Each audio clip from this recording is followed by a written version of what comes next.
food is such a huge part of our life, and we make it a microcosm because we kind of project everything. If we are anxious, we eat anxiously. If we are missing somebody, we overeat, and all these things, right? By repairing our relationship with food, we can repair our relationship with life itself, with God, with ourselves.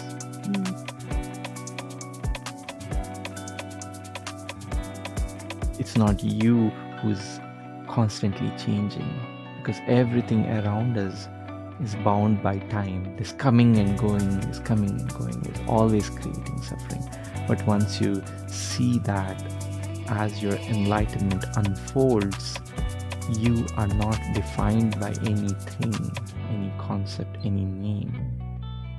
No matter how beautiful these things, names, forms may be, you are beyond all of that. Then you feel joy, not just comfort. You feel peace, contentment with whatever happens.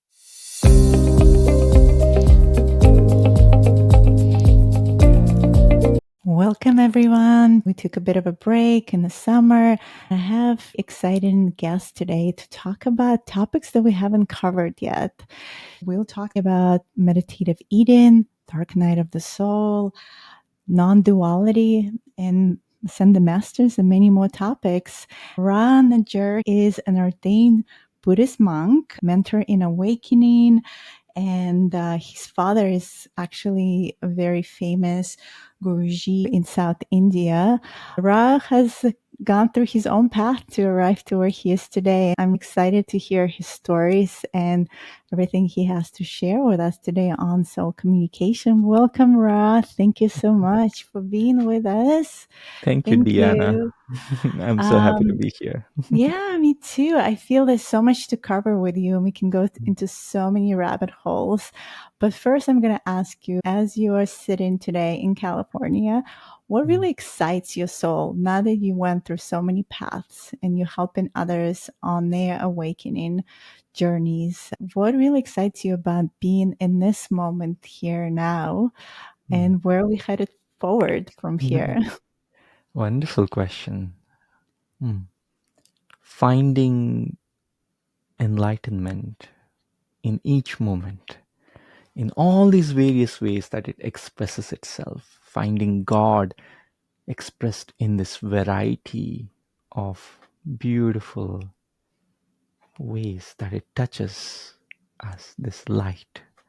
It enters us through all these different dimensions, that it surrounds us, carries us forward in this life. So much beauty, so much joy. It is such a wonder every moment that we can go deeper and deeper into this light. Every moment we can discover one more way that there is divinity all around us. And where I see this going is an infinite deepening,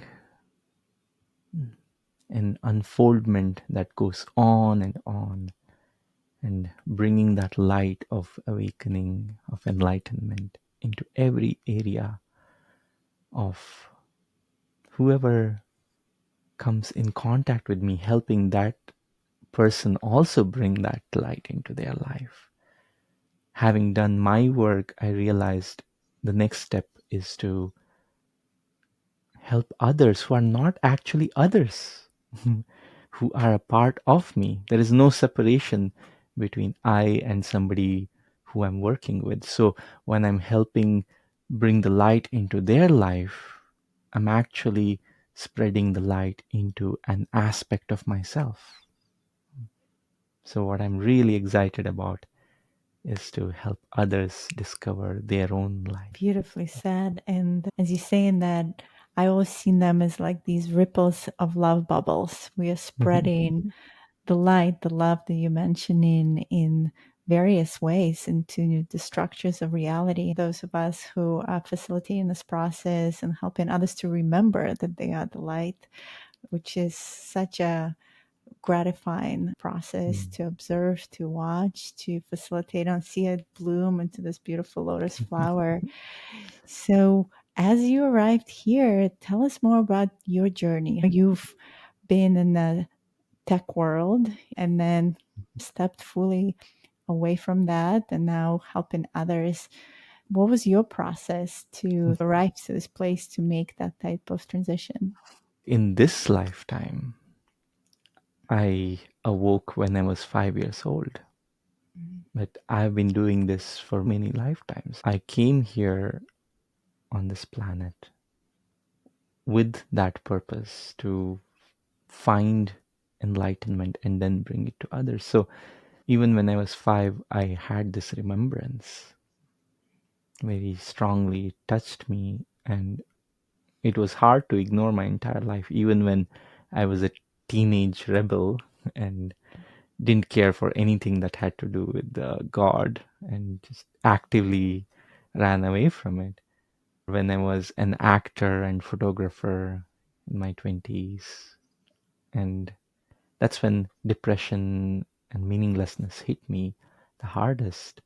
When I was becoming famous and my movies were in theaters and my posters were all over the city, and I had everything that I wanted, all the friends, and the money was coming because of photography. And at the same time, I felt that emptiness in me. And through these different processes of discovering what I'm not, I eventually went deeper and deeper into the spiritual path. I've been fortunate to work with two enlightened teachers deeply, but many enlightened teachers and mentors have helped me on this path to move forward. Are those physical teachers? I know you connect to some ascended masters. Started connecting with ascended masters who were non-physical, Mm-hmm. mainly Shirdi Sai Baba. He's Mm. a saint from South India who works even after leaving his physical body, even much more strongly, actually, with a lot of people. And he was a big part of my awakening journey as well. But having a physical teacher is such a gift.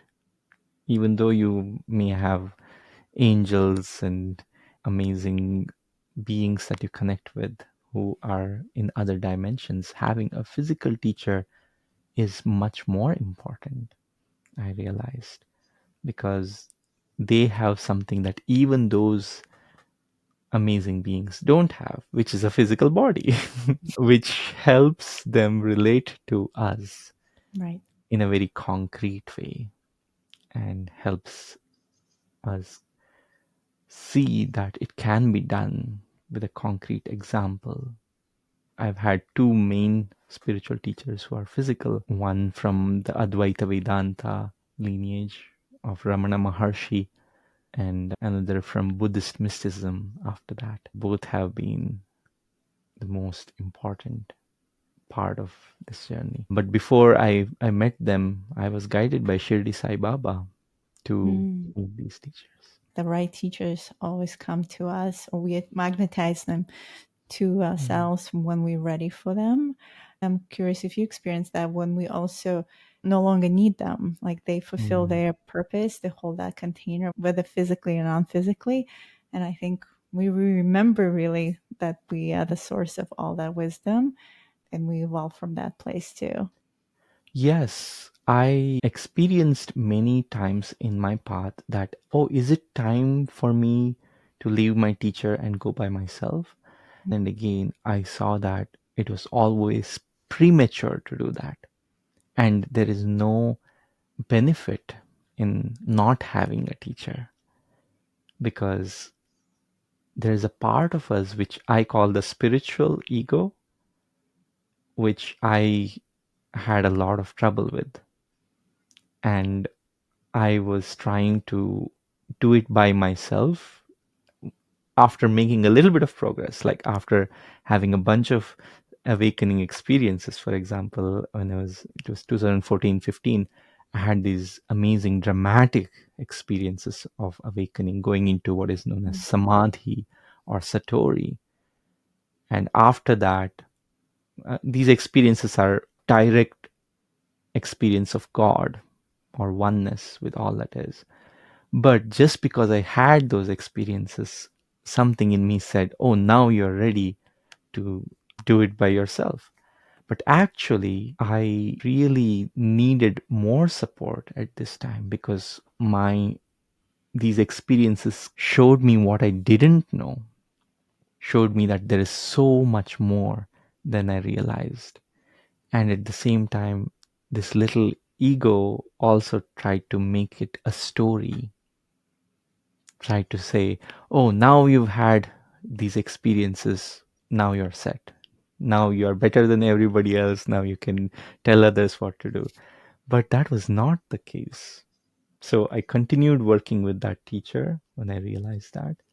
And after being with that teacher for several years, I met my second teacher, who was a Buddhist mysticism teacher. And I realized that there's even more than I first thought that I didn't know. And he has retired from teaching, the second teacher. That's the only reason I don't call him my teacher right now. But I still hold him in high regard. And he's a dear spiritual friend who I still talk to when things come up. It's always good to have mentors in our life. We are always in a place where we can grow.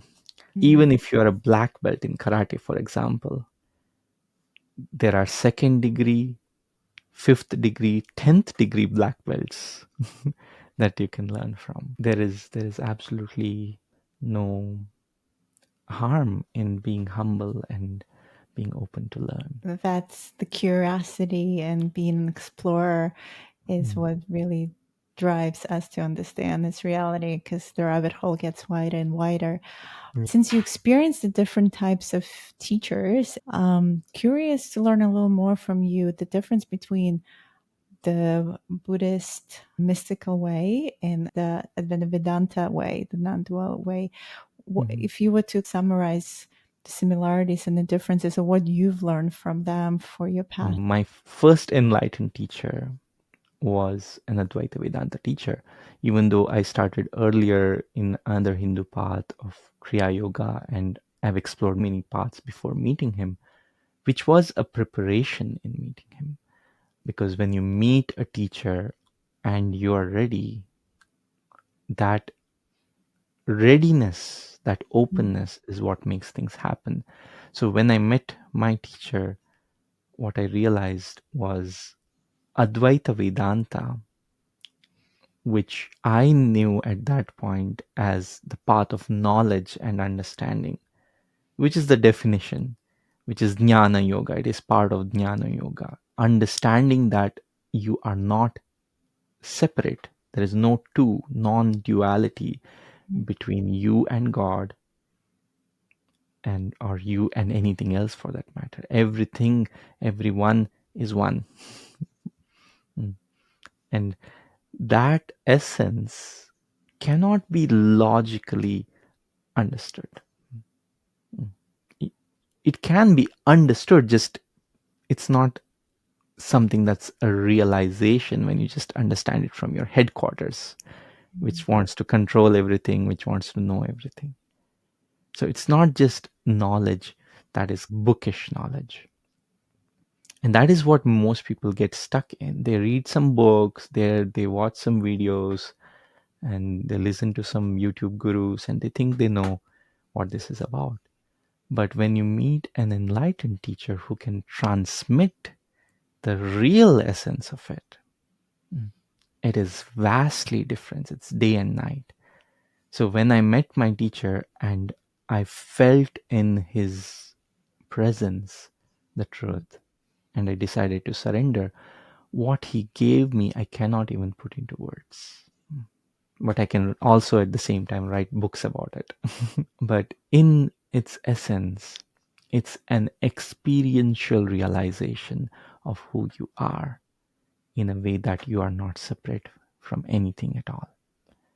And the way my teacher taught it, it was like removing all concepts, getting rid of all stories, and being so present to the reality that is here, ever present, God that is here, ever present.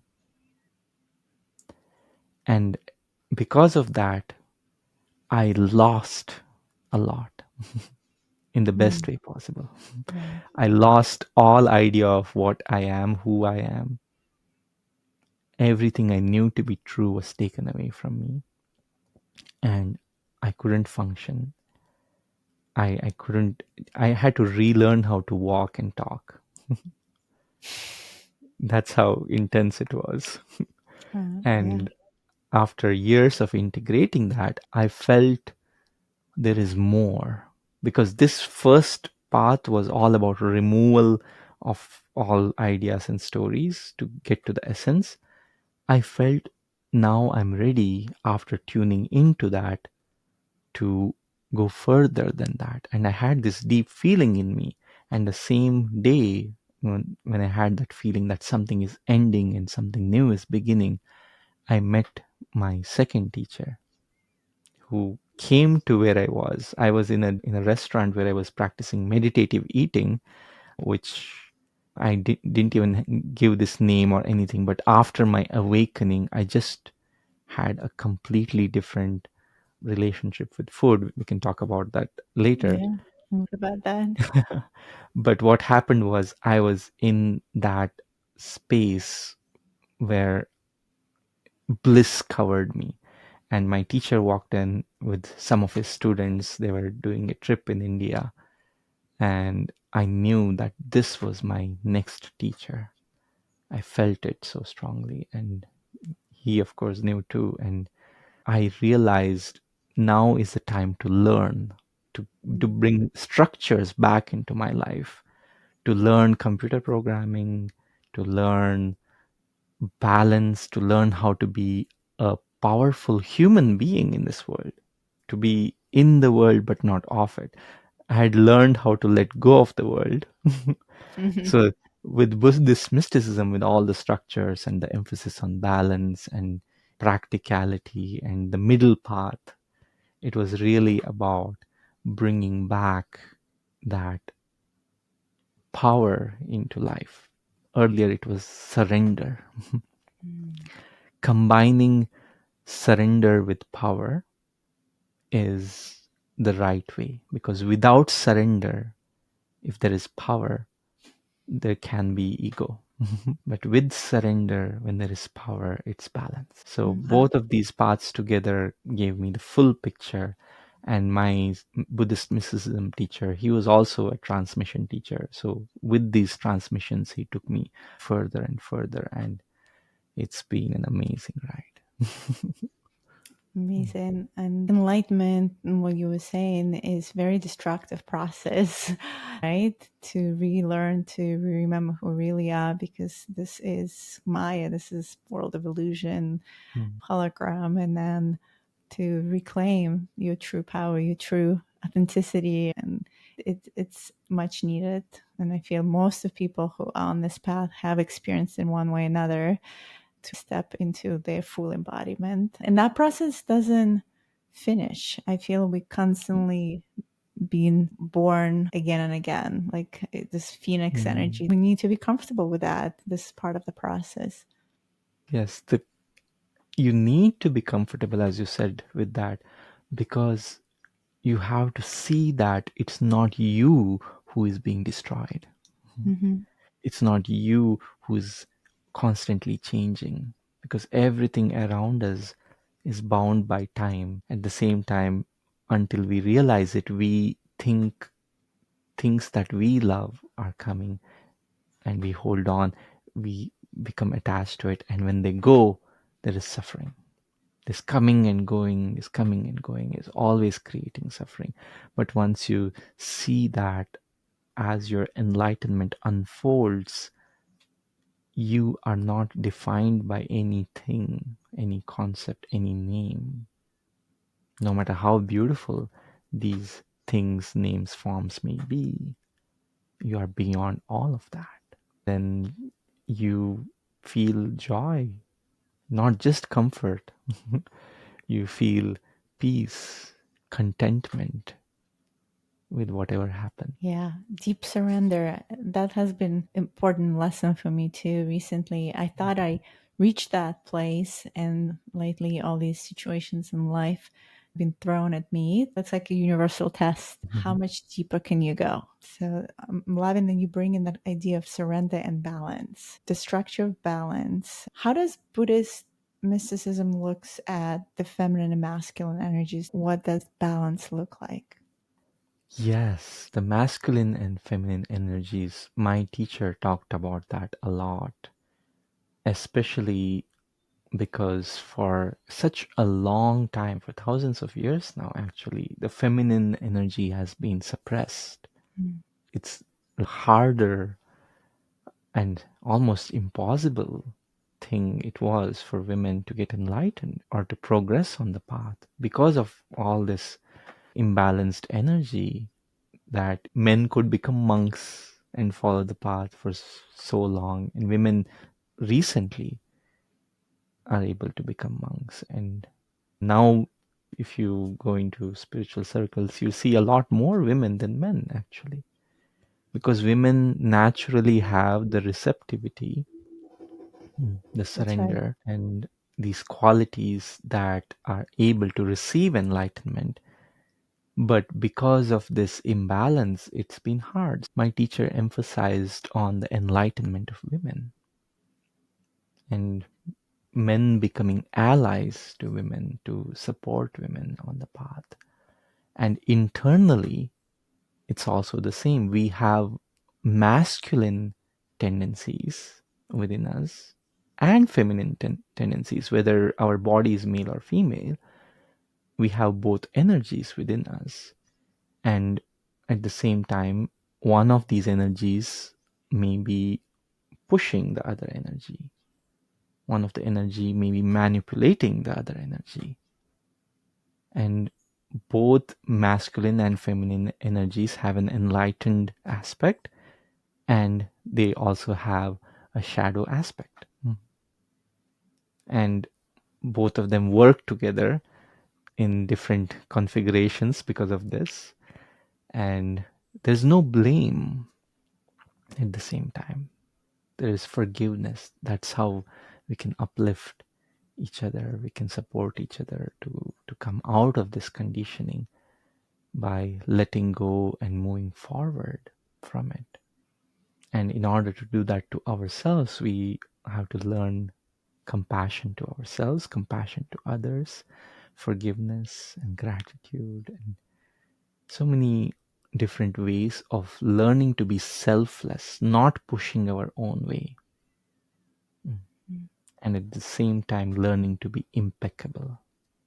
And there are so many different things you can do to do this, but most importantly, mindfulness, meditation, the practices of compassion, the practices where you learn to apply this in a very practical, physical way through action, called karma yoga, which is actually a Hindu concept.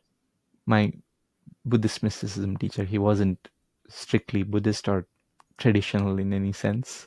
So he brought whatever was the truth in various ways from various traditions as well. How does meditative eating fits into being in that state of balance? Mm. Meditative eating, I want to tell you how it started. I've seen on the internet people practice mindful eating and all that, and I didn't learn any of that. After my first set of awakening experiences where it was so mind blowing, this was after 2 years of being with my teacher. After I met him for the first time, also this happened. But this particular experience was after my eyes had opened and I couldn't see anything in my life the same way anymore, especially things where I had shadows, right? One thing, for example, was my mother used to force me to eat this Mm. really bitter vegetable. It's a bitter gourd. It's called karela in Hindi. Just like in USA, people force their kids to eat broccoli and other vegetables. It's good for It's good you. for, yeah. My mom really just tried everything to make me eat it, but I developed this physical disgust for it. And after this awakening, I felt, oh, I should explore this from Mm. this fresh perspective, because I didn't feel that aversion towards it anymore. So I made a really bitter batch of it, and I was walking around this mountain in Tiruvannamalai, the mountain called Arunachala, and this is the place of Ramana Maharshi, where many awakenings happened for teachers like Muji, Papaji, etc., who are from Advaita Vedanta, Non-Duality as well. And this is a very special mountain. So I took this and I was walking around this mountain, and I was in a place which was busy with full of traffic, a lot of people around. And I opened this little container and ate the first bite of this bitter gourd. And it was so damn bitter that it overtook every part of my being. My entire consciousness was full of this bitterness. It was so strong because I was just completely open. All my Mm. filters were removed. It just attacked me in a way and took over my entire being, so much so that all the traffic disappeared, all the people disappeared, all the sounds around me disappeared, and I just went so deep into this experience of bitterness that even the bitterness itself disappeared in the end after it covered everything. And Mm. with that, I disappeared. This sense of self, this ego, disappeared along with that. So there was no person experiencing that bitterness. There was no name for this taste, this feeling, this energy. There was no body. There was no world. And in this, I went back into samadhi, this state of absolute oneness with all that is. After that, something completely changed with food for me. And anytime I ate any food, not just bitter gourd, anytime I ate anything, I just, the floodgates of energy, experiencing that particular thing as energy just started happening. And I would eat one bite and I would go into a blissful state for 20 minutes. For one bite, I would be like sitting there like I would be in a restaurant. This is what happened when my second teacher walked in. Yeah. I was eating something and I was so blissed out. And my teacher was like, wow, this guy's bright. And one of the people from the group came and talked to me. And that's how the connection happened. But much later, I didn't even think much of it, of this experience. I never thought of teaching this. But after I moved to USA, a friend of mine who was also spiritual saw me eating like this. And he was like, what the heck are you doing? How are you enjoying this thing so much? You have to tell me. I want to enjoy food like this too. So I tried to explain to him and show him, and I saw that he was able to go into a deep meditative state while being guided to eat like this. So then he said, oh, you should teach this to others. And he arranged, and we gathered a few people, other spiritual friends, and I saw that every person either went into a deep meditative state while being guided through this experience, or their conditioning, which stopped them from going deeper, came up so strongly that they could notice it and work on it. They could start resolving that. So either way, it was very beneficial for them.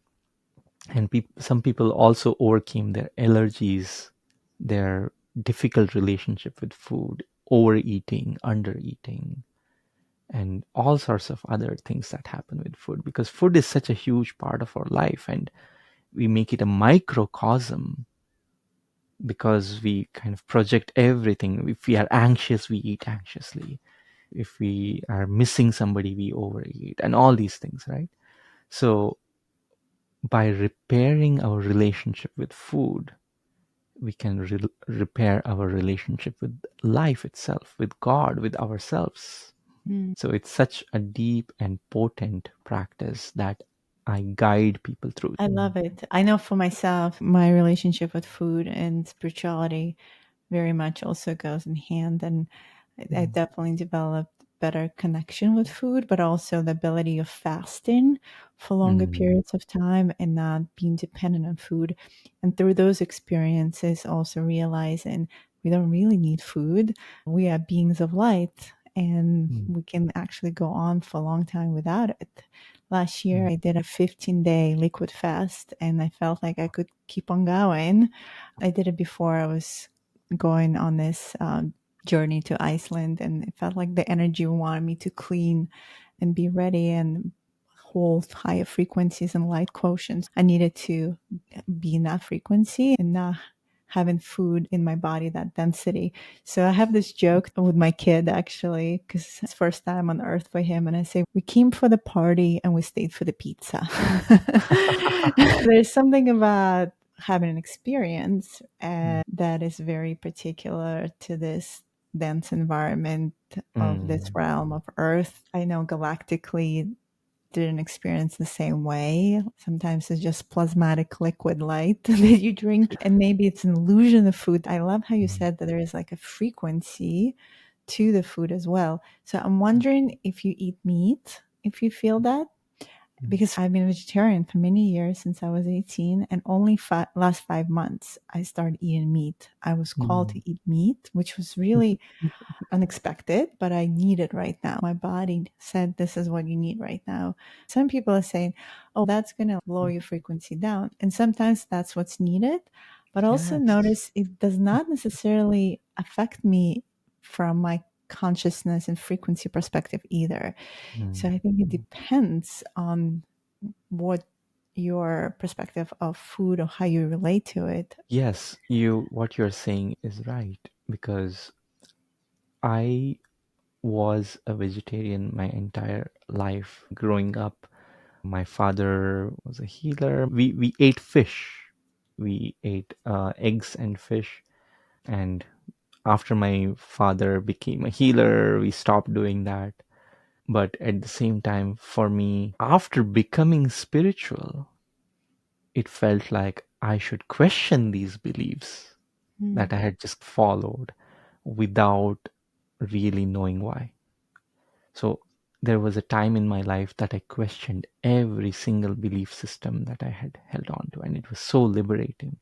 This was preparation for deeper awakening, but I felt so free, and I wanted to try everything and see how things work in the world.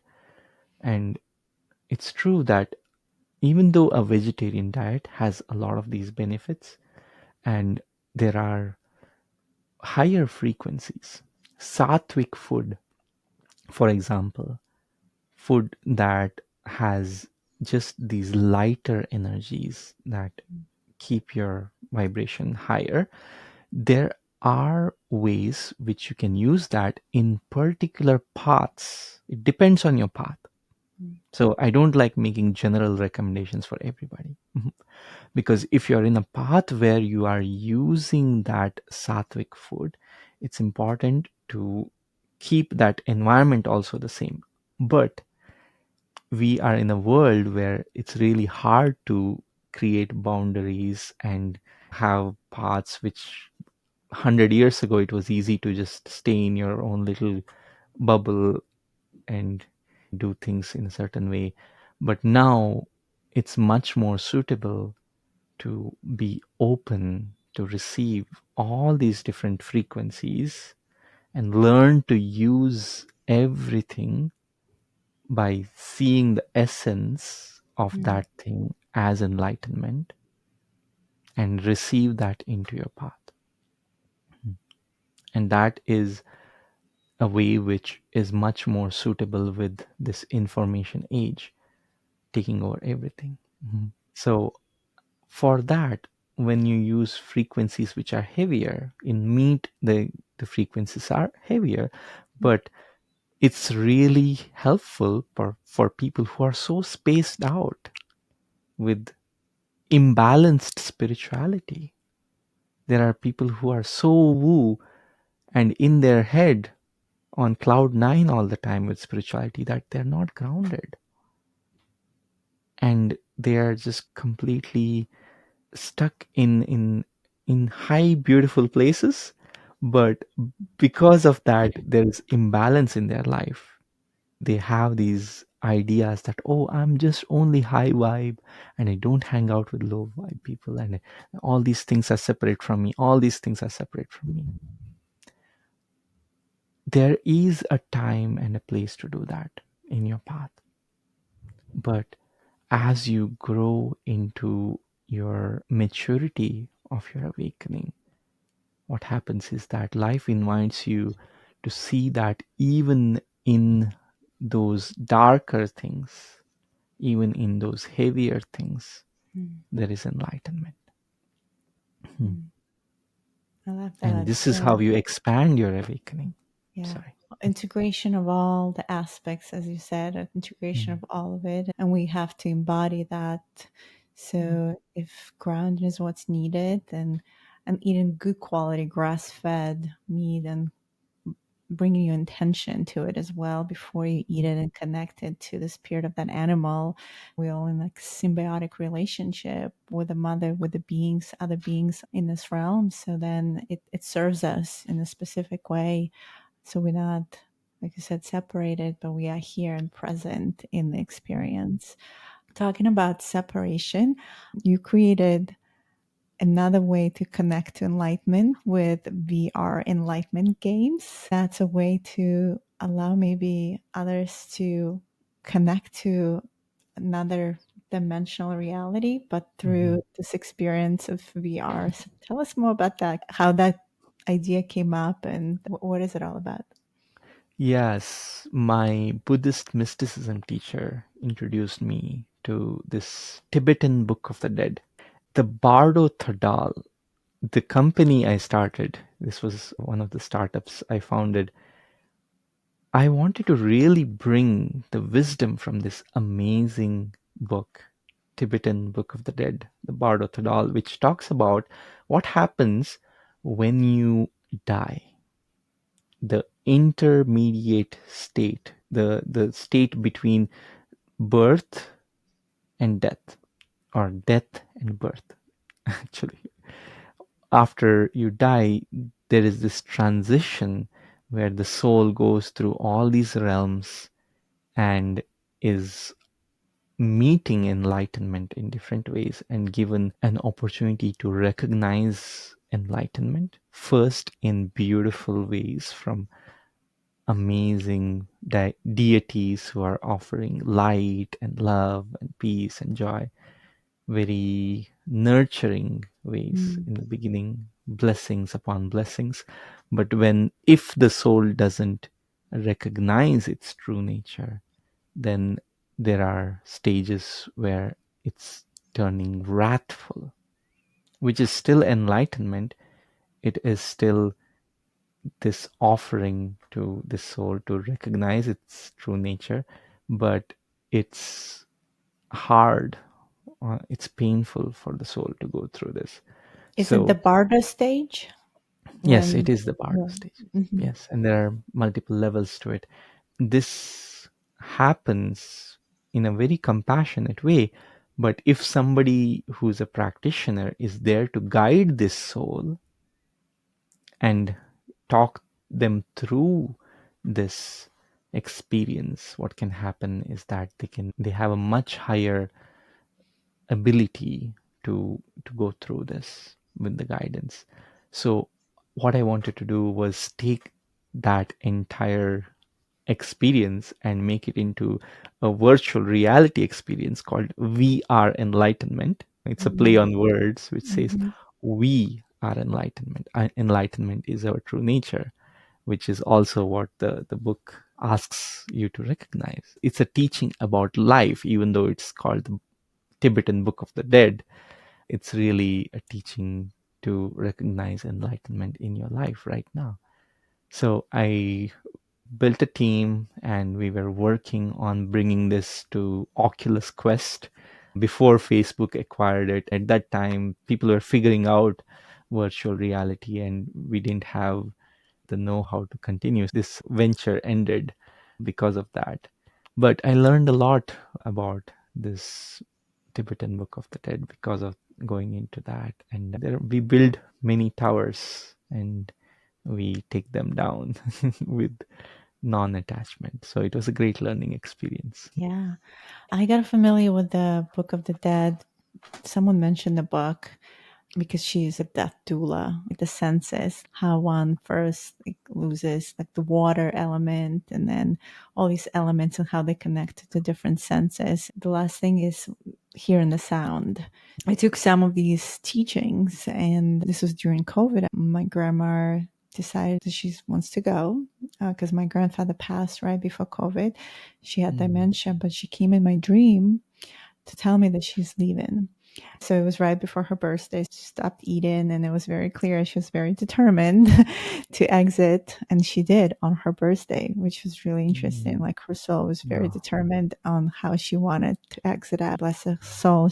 I connect with her. She's in Nectar's gardens and resting and having nice in between life. What was interesting for me when I had my appointment because at the time in nursing home, you couldn't just show up because they had all these restrictions. I brought orange light and I brought Mm. crystals and I made a MP3 player of a playlist of the classical music that she loves. She was playing Oh. piano. I told the nurses, this is what you're going to do. They were looking at me like crazy. Like I had to teach them that this is what's happening to her throughout this dying process. They were just completely clueless and really insistent that they turn on this orange light and the music till the end. We have this shamanic ritual also of the dead where you're like Mm. putting someone on the ground and simulating the Ah. death itself to get more comfortable with the idea of dying. There's something about quantumly navigating these different experiences of where the soul goes when it leaves this realm. Because I think those who are not comfortable and fearful of the process or not supported through the process as a soul or not familiar with these phases, right? In the ancient times, that was the first thing they would teach little children how to die. One of my past life was a Mayan and I was beheaded. Of course, seeing that past life was first for my human self, very unexpected and grotesque, but I understand what that was Mm. about and how each tradition and each civilization accepted death or celebrated death. I think we here lost all that wisdom. Yes, when we as a society believe we are just these bodies, Mm. and the mainstream is all about materialism, everything that's just so 3D, that there is no openness to what is beyond the physical. As a society, we are just only focusing on these very tiny slices of reality that our five senses can Mhm. sense, and there is absolutely no openness to the sixth and sense and beyond. That even though you can experience it in different ways, people are numbing themselves down to be normal. So many of my awakening students, when they are experiencing these other dimensions, they go through such a struggle because if they tell their parents or their friends, there is such a danger of being put into a mental asylum or called crazy and or called, oh, you're, this is blasphemy and this is not right Yeah. and all that. Yeah, Mhm. someone on YouTube today put a comment, this is voodoo shit. Made me Yeah, laugh. And it's yeah. just like the lack of Mm. understanding and the level of ignorance and Yes. an Yes. ego in that comment alone, just because you don't understand and you Mm. categorize into a specific bucket, witchcraft and all of that. But I feel it's changing now. Like in the Mm. 70s, 80s, yes, you would be literally put in asylum. Now it's more and more becoming mainstream, or at least people willing to talk about, In understand. Fortunately, in some sections of society, a Right, percentage of people are waking up, and this is going towards creating this momentum for Earth to create more awakening. But there are still people who are so fixed in their beliefs, and hopefully they will see as more and more people awaken. Like when Apple Watch has a meditation app on it, you can say that it's becoming more and more mainstream. Yoga has become more mainstream, right. and mindfulness and talking about depression and things like that, which people, these are all related, like dark night of the soul, which is a process when people are awakening. And whenever people used to have these symptoms, they would just close themselves off and try to do it alone, which is what I did. But now that there is more awareness, now that millions of people are awakening, yeah, it's creating that change, Yeah. thankfully. Let's talk a little more about the dark night of the soul, because I feel it's quickening right now. Mm, So if dark night of soul for some of us took a year, a few years, it was a longer process. What I'm seeing is these journeys are much faster right now, mm, because these frequencies are supportive, the culture is more supportive, more facilitators are there to hold your hand. If before maybe there was like one teacher you have to find, now there's more of us who've been through it, so we helping mm. each other.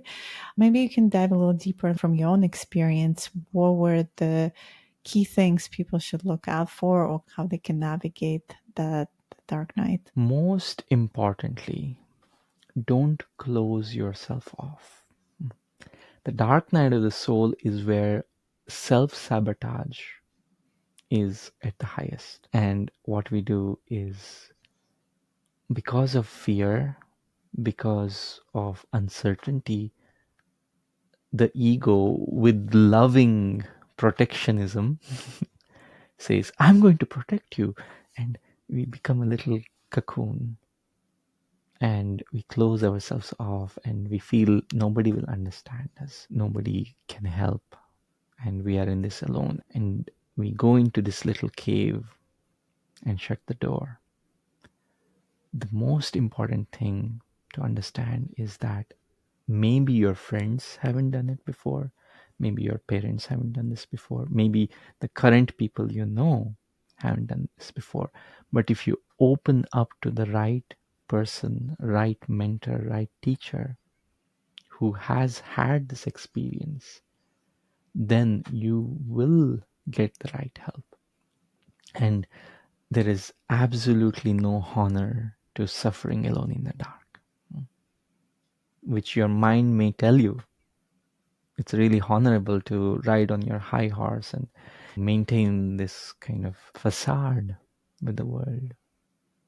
But it's important to learn to open your heart and receive, especially in this time.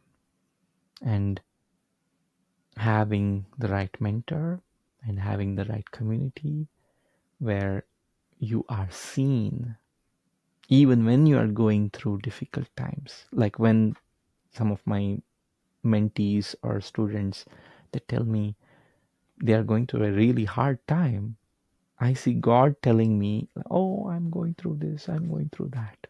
And I that just recognition of their divinity and conveying that back to them in a really genuine way, to transmit to them how I see them, that itself changes things for people. Because then they can see themselves, even though they are in a rut and stuck. They're like, oh, I'm actually God. going through this experience. I am divine. I am so much more than all these limitations that I have put upon myself. And something changes. And then they can go a little bit further and something unlocks. And I give so many different tools, so many different techniques, but I don't give techniques for somebody who wants, like, this is one technique you can use for everything. It's not about the technique. It's not about the tool, because it's about who you are. Mm. Nothing can take that away from you. A technique and tool can help you, but it's like a hack. It's like a quick fix. It's like a band-aid. But if you realize who you are, that's permanent. And no matter what changes in your life, you may forget techniques or the tools are taken away from you by time. But who you are is the only thing that is permanent. And to help them realize that is what I do when somebody comes to me. I always start and say, I'm not your teacher, I'm not your guru, you are. And I'm just here to remind you and help you remember who you are, because you have everything you need. You are perfect. And I Yeah. think starting from that place versus the old paradigm way, where like all these teachers that were claiming or putting themselves on a pedestal from a spiritual ego perspective, is not this new paradigm way. The new paradigm, I think the Aquarian way, is to be like, we're all in this together. At least maybe I'm a few steps ahead of you. And so I'm here because I'm a few steps ahead to hold your hand and pull you up to where I am. When you were talking about technique, for some reason I had this vision of like biking, and then you have the training wheels. My kid was so comfortable with them. I was like, nope, we're taking them off, and now you're biking without them. And first it's scary, and now it becomes part of who you are. I don't need them anymore. The techniques are great, and there's so many tools, whether in Buddhism, shamanism, and plant medicine. Like I've experienced so many tools, and it's good to have a whole baggage Yeah. and you pull it out as you need. But ultimately, I think we come into a place of no tool is necessary. You are the technology, you are the tool. You just need to remember that you are that. And those are just the training wheels. Yes. As you were saying, my teacher and I, my Buddhist mysticism teacher, I remember, and we've talked about this, how we have switched roles for so many lifetimes. When I was his student, he was my teacher, and he was my student, and I was his teacher. Oh, what a beautiful soul contract. So we come here to wake each other up. Yeah. And it's not like one is higher or one is lower. It's Yeah. just you are in this dorm and you woke up Mhm. earlier than the other people. Right. And then you're like, oh, we are late, wake up. Wake up, wake Doesn't up. make you extra special or anything. You just woke up earlier than the rest. I love that. Yes, Yeah. totally. Mm. But ultimately, we're all here for the party. Yes. Yes. And then everyone else in, supporting the party, and they want to be here too. So I think Mm. having this very polarized Mm. somewhat experience in this dense reality is we learning everything that we're not Mm. in Mm. the other realms and around the dimensions. And through the experience, the soul is collecting the wisdom that it needs to expand further. Mm. I love how you mentioned that the transmission of the teacher and the student. Maybe also dive a little deeper for those who are listening to understand what is transmission. That has been the biggest thing that changed everything for me, working with teachers who were transmission teachers, because I've heard all this mental talk of conceptual understanding. I've read so many books. I was looking for a teacher, so I would go to all these teachers who said all the right things, who made sense to hear to my head. Mm. But there was no juice in the energy of what they said. But when I met my first enlightened teacher, just him speaking, listening to him speaking felt so different. It was so resonant that I felt my heart was speaking to me, but from an outside source. And that's what got me to surrender to my teacher fully and say, I'm going to give up all my ideas and things that I have attached myself to and be completely open to learn from this enlightened teacher, because I finally found him after 7 years of searching. And within the first 10 days, one of the experiences that happened to me was I was sitting there in his session where he was talking about enlightenment in different ways. That's what we do.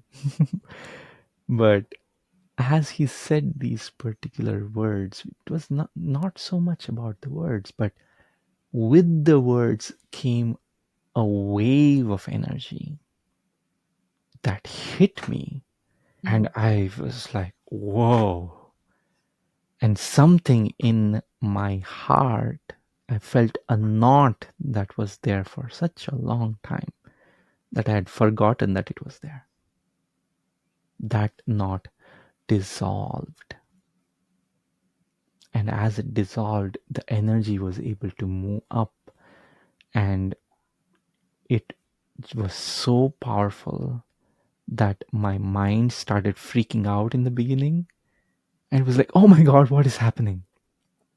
And then it was too much for it to process, so it ground to a halt, and my entire self mechanism, which is like my idea of who I am, my body, my mind, everything just stopped. I didn't have a body. I didn't have an I. I didn't have me anymore. It's so hard to even imagine this, but to experience it was beyond anything that I had ever gone through. So for 3.5 hours after that, I was in a state of complete gold light all around me, and I could see everything all around me as light. I could hear everything as light. There was somebody sitting there. It was not me. There was no sense of me. So it was like an out of body experience, but in this thing where it was just completely engulfing me in this loving, nurturing light, which I knew was me intuitively, but there was no thought, there was no ideas. And this is what happened with the first teacher. Many years later, when I was ready to go deeper into my enlightenment, my Buddhist mysticism teacher showed me deeper dimensions, other dimensions of enlightenment. And he would do this in different ways. He had his own way of doing it. But what I did was I learned from my Advaita Vedanta teacher, I learned from my Buddhist mysticism teacher these ways of transmission, and I also combined that with what I did since my childhood. I was holding guided meditation and healing sessions for my father's students and devotees who would come to get healed. I would help and I would conduct these sessions. So I knew how to move energy, hold energy, etc. So combining the three of them, what I saw is possible is to do this even for long distances, like I used to heal people remotely. So to work with somebody who is a transmission teacher is such a gift, because what can be conveyed is something so vast that it cannot be put into words. And because of that, there's no other way to actually tell you this but to show you directly.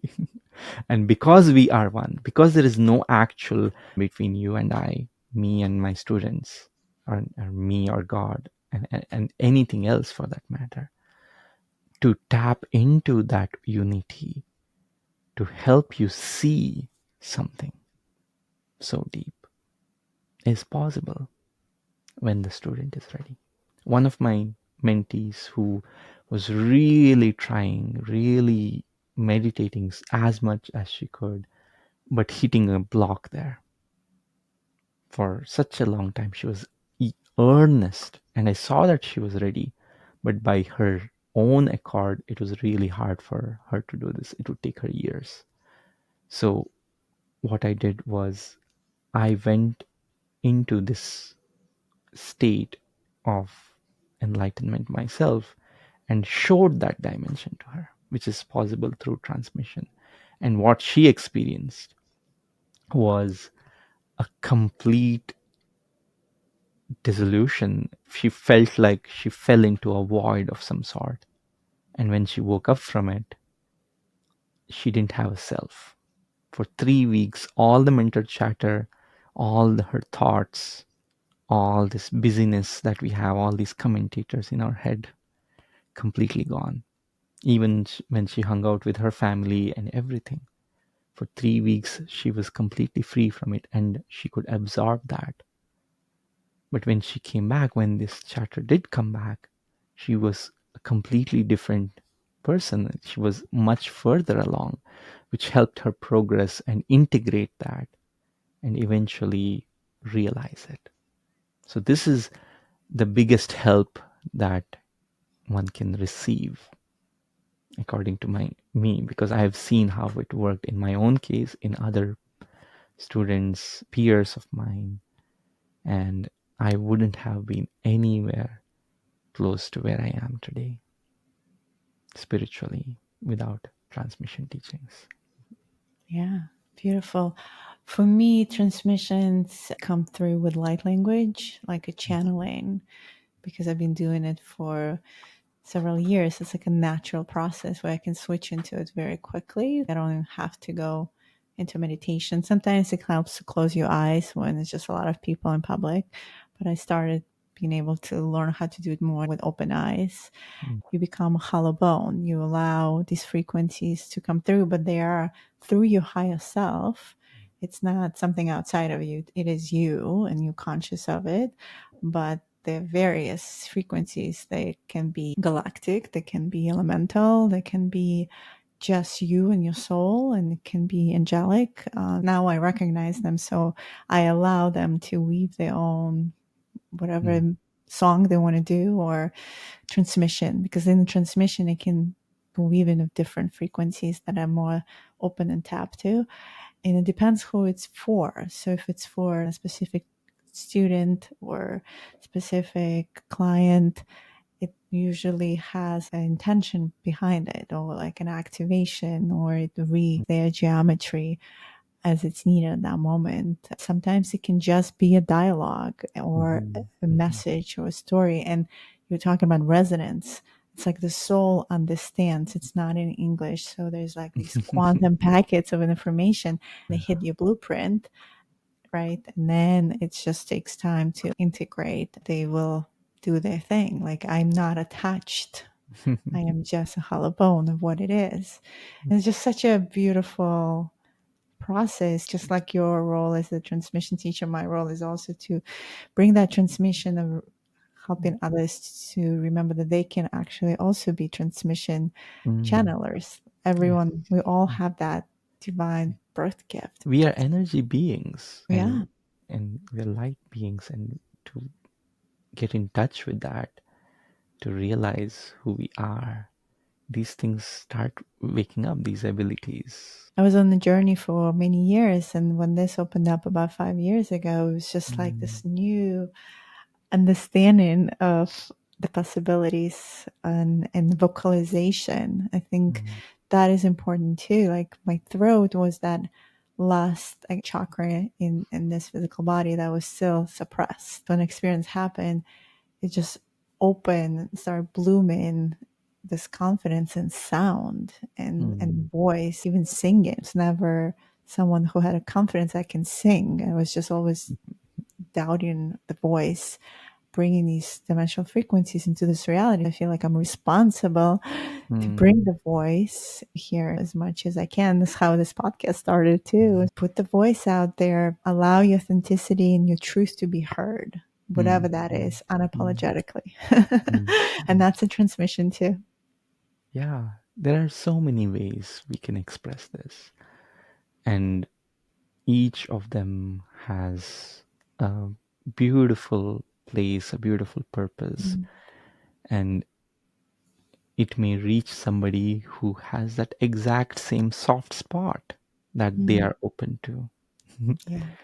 receive in that way.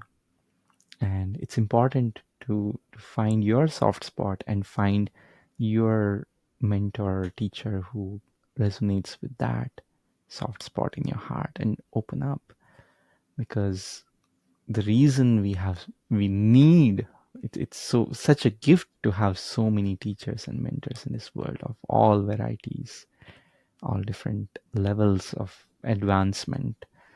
All of them are important, because even though I mentioned these two enlightened teachers, that I worked with so many others. Somebody who was just teaching me the very basics of meditation, how to focus on your breath or whatever, or somebody who was the most enlightened and highest being that just came in my consciousness for a second to give me that one little thing that I needed at that time. Each and every one So has a place. about the ascended masters, because you were mentioning the ascended master you work with, he actually was more powerful when he was not in physicality. Was that because of the frequency bandwidth we are here at, that actually we can hold more frequency or more light Mm-hmm. in Yes. and if before the ascended masters had to leave the physicality, now we actually can embody much more. Is that your experience as well in this ascension process?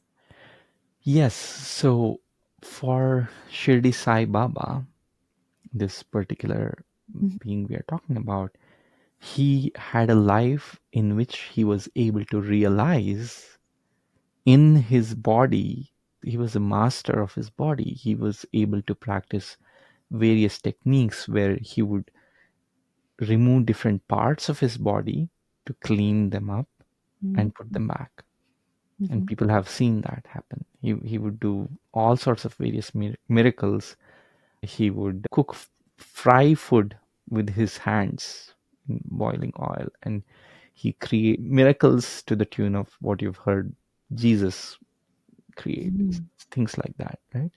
So he was already a master in that way when he was in his body, and the body is an amazing tool in various ways for spirituality. It has gotten a bad rap for a long time, but the body is the most important tool when we are here to use it for realization. And at the same time, you also see it as one part of your being. Mhm. That's the balanced way where you don't take it to be, oh, this is who I am, but this is a part of who I am. But using it to the fullest means seeing how it has multiple dimensions. It's not a 3D object. There are multiple dimensions within it. The aura, which is deeply integrated with the body, so much so that it's not separate. Mm. The chakras, Mhm. mm, the various ways that we are able to exist in multiple planes, mm, is rooted also in this body, Mhm. and they are related to the body in certain ways. So using that as an anchor, very grounded in this sense of time, Mhm. also being in the present moment. Mm. From there, you, with that anchor, with that stability, then you can grow. Mm.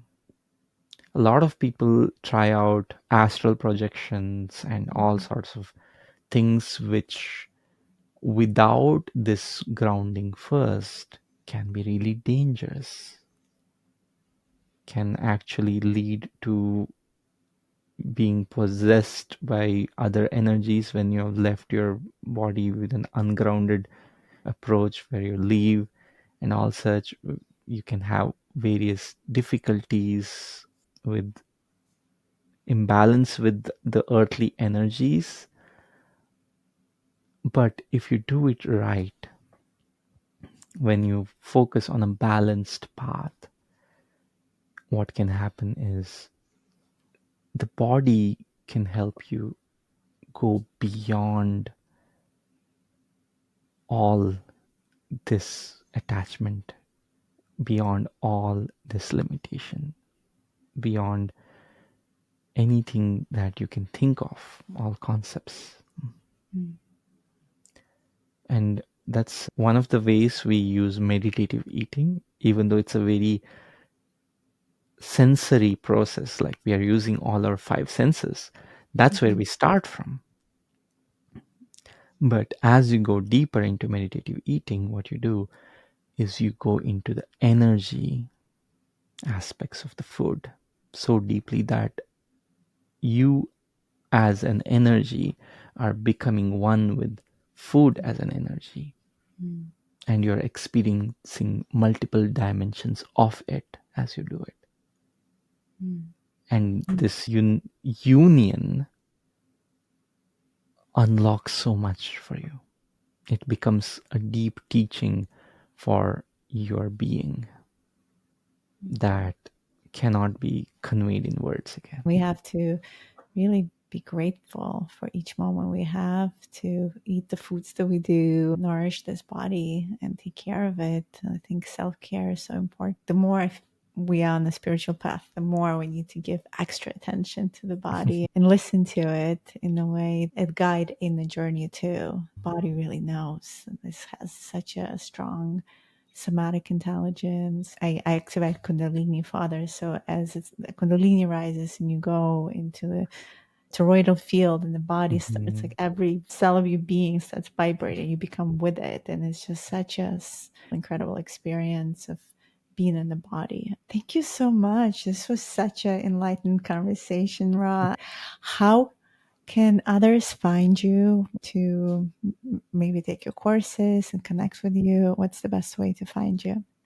Yes, the best way would be to come to my website, awakenwithra.com, www.awakenwithra.com, and you can Awakenwithra.com. also connect with me on social media, etc. But I offer multiple ways for people to deepen their awakening. I offer masterclasses you can find on my website. Sometimes I hold live events where you can also have a taste of this transmission teaching.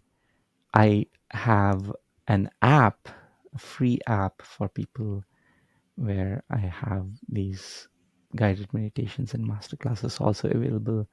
So you can all find all of that on my website. And yeah, I offer a community for awakening souls, which is a safe space to find and integrate and deepen your divinity, your enlightenment. And I know that's the highest good that I can do for this world. That's my highest purpose. So I'm so grateful to be able to provide this. So much for all your service you do. And my last question as we wrap up this episode would be for those who are ready to jump into this journey but afraid, what would be your advice for those who are almost there, but there's a bit of that fear that's holding them back? I would say, first and foremost, remember who you are. Don't take yourself to be this limited human being who is suffering through this material world, having to do this, having to do that. you are so much more. Mm. Trust me when I say that your divinity, your light is so bright that you are yourself afraid of it. And when you Mm. know this, when you open yourself up to see this and accept your divinity, then in the physical world you'll find paths, you'll find the right mentors, find the right way to actually realize it and make it your living reality. And remember that this is possible for you. Enlightenment is not something that is reserved for sages who meditate in the Himalayas for 1,000 years. It's possible for you in this lifetime, in this moment, because you are already it. You are already God. And don't believe your limited thoughts which tell you otherwise. Don't let your power be taken away by these limitations that you put upon yourself. So trust your divinity, and do whatever you can to realize it. What a beautiful message. Thank you, Ra, for shining your light and for all the work you do to help others as they are awakening to their true nature and their true essence. Thank you, Diana. I Thank you. really enjoyed this conversation so much. Thank you for your light. Thank you for your beautiful service that you are doing selflessly. And I wish you all the best, all the listeners. And namaste. Namaste. Thanks for watching. Click on one of the videos below to see our other episodes and don't forget to subscribe.